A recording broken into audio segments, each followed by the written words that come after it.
Día 22. El Espíritu Santo, usando personas, escribió la Biblia. Toda la Escritura es inspirada por Dios y útil para enseñar, para reprender, para corregir y para instruir en la justicia. Segunda carta de Timoteo, capítulo 3, versículo 16. Porque la profecía no ha tenido su origen en la voluntad humana, sino que los profetas hablaron de parte de Dios, impulsados por el Espíritu Santo. Segunda carta de Pedro, capítulo 1, versículo 21. Lo que usted crea de la Biblia es absolutamente crucial para su vida espiritual. Siempre y cuando usted crea que la Santa Escritura es la palabra de Dios, usted puede ser protegido de herejía, es decir, un error teológico. Herejía es una palabra que no escuchamos mucho en estos días. Algunos piensan que la exactitud teológica es menos y menos importante. Mal. Nunca ha sido más importante en la historia de la Iglesia cristiana que hoy día. En la década de 1950 emergió un punto de vista en los seminarios y universidades llamado neortodoxia, la nueva ortodoxia. Los defensores de esto eran hombres como Karl Barth, Emil Brunner, Paul Tillich, Rudolf Bultmann y muchos más. Sonaban bien al principio. Muchos jóvenes estudiantes se enamoraron de ellos. Una premisa de la neortodoxia es que la Biblia contiene la palabra de Dios más que la Biblia es la palabra de Dios. He observado el patrón de los que absorbieron esta enseñanza. Un escenario típico era esto. Primero eran atraídos a Barth o a Brunner. Luego pasaban de Barth a Tillich, el existencialista que llamó a la fe la última preocupación. Dijo que uno podía ser un ateo y todavía tener fe porque Dios era el fundamento de todo ser. Entonces pasaban de Tillich a Bultmann, quien dijo que los milagros reportados en la Biblia eran mitos. Y luego terminaba en la teología del proceso, la noción de que la verdad no es un cuerpo de proposiciones inmutables, sino siempre cambiantes, que ni siquiera Dios conoce el futuro, sino que es enriquecido por la creación y espera nuestra reacción con el fin de saber qué hacer después.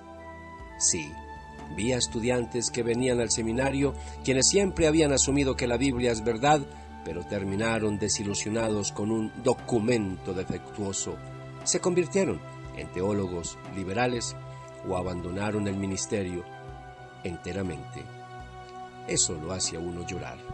Cuando uno escucha a la gente adoptar el teísmo abierto, es decir, teología de proceso con ropaje evangélico, y el universalismo, que enseña que todos serán salvos y nadie irá al infierno, muestra lo generalizado que esto se ha vuelto. Todo se remite a su visión de la Santa Escritura, la Biblia.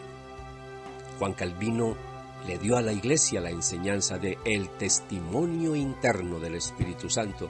Esto es, cómo saber que la Biblia es la palabra de Dios.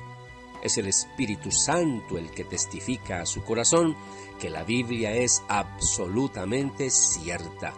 Con esto venía la enseñanza sumamente importante de la analogía de la fe, basada en Romanos capítulo 12, versículo 6. Analogía usualmente traducida como proporción. Debemos profetizar o enseñar de acuerdo a la proporción de nuestra fe. Esto significa comparar la Escritura con la Escritura y mantenerse en la Escritura. De esta manera, uno descubre lo sorprendente y consistente que es la Biblia. ¿Cuál es más importante, el testimonio externo o interno con respecto a saber si la Biblia es verdad? Pues la respuesta es contundente, el testimonio interno. El testimonio externo se refiere a lo que la gente dice acerca de la Biblia, por ejemplo, los arqueólogos o los críticos del Nuevo Testamento. La única ruta segura es el camino del Espíritu Santo, Su propio testimonio lo habilita para saber que usted nunca va a ser engañado cuando usted está convencido en su corazón de que la Biblia es verdad y digna de confianza. Le puedo asegurar que nunca hubiera podido predicar y seguir predicando la palabra de Dios si no fuera porque estoy totalmente convencido de que cada palabra de la Escritura es cierta y que debe ser tomada con la más grave seriedad. Es lo que más ha salvado de volverme liberal. Jesús tenía la misma visión de la Escritura de la que Pablo y Pedro se hacían, a saber que el Espíritu Santo escribió el Antiguo Testamento. Jesús le preguntó a los fariseos una pregunta que no le pudieron responder. Entonces, hablando Jesús, ¿cómo es que David, hablando por el Espíritu, lo llama Señor, es decir, Cristo? Él afirma, dijo el Señor a mi Señor, siéntate a mi derecha hasta que ponga a tus enemigos debajo de tus pies. Si David lo llama Señor, ¿cómo puede entonces ser su hijo? Mateo capítulo 22, 43 al 45. Mi punto es, Jesús dijo que David pudo escribir lo que escribió porque el Espíritu Santo en el año 1000 a.C. lo facultó para hacerlo. Y, como vimos antes, ese fue el testimonio de la primera iglesia. Cuando estaban siendo perseguidos, oraron al Señor y dijeron, tú, por medio del Espíritu Santo, dijiste en labios de nuestro padre David, tu siervo, ¿por qué se sublevan las naciones y en vano conspiran los pueblos? Hechos 4, 24. Una cosa más en conexión con esto. El canon de la Santa Escritura ya está cerrado. Es final, absoluto, incontrovertible. Es la revelación completa y final de Dios, Antiguo y Nuevo Testamento. Ninguna palabra que venga en el futuro será igual a la Biblia en el nivel de inspiración. Esto significa que cualquier dirección, palabra profética, palabra de conocimiento o visión que uno pueda tener hoy debe ser coherente con la Santa Escritura. Si no es así, debe ser rechazada. La razón principal por la que el rey Saúl se convirtió en el hombre del ayer y que fue rechazado por Dios fue porque pensó que estaba por sobre la palabra de Dios.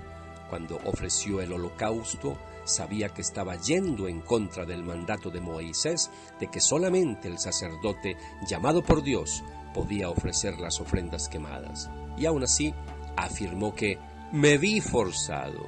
Primer libro de Samuel, capítulo 13, versículo 12.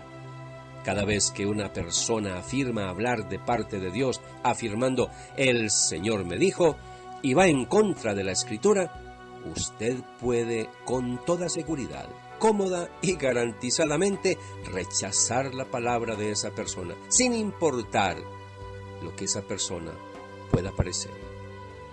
El Espíritu Santo se responsabiliza de la autoría de la Biblia. Por supuesto que usó personas, pero el asunto es responsabilidad final del Espíritu Santo. El mismo Espíritu Santo puede hablar hoy en varios niveles, pero ningún nivel de inspiración igualará la inspiración de la palabra de Dios. Jamás. Ahora, saca un momento para orar al Espíritu Santo y dile algo así. Bendito Espíritu Santo, te agradezco por la Biblia, la palabra infalible de Dios. Gracias por lo que escribiste en ella usando a personas. Por favor, mora en mí en una medida cada vez mayor con el fin de que tu palabra sea cada vez más y más real en mi propia vida. En el nombre de Jesús. Amén y amén.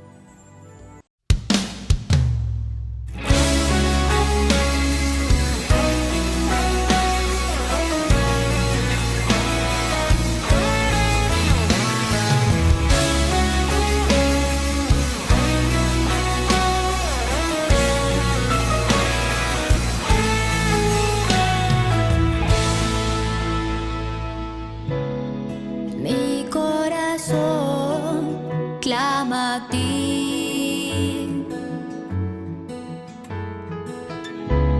Tú eres el motivo de vivir.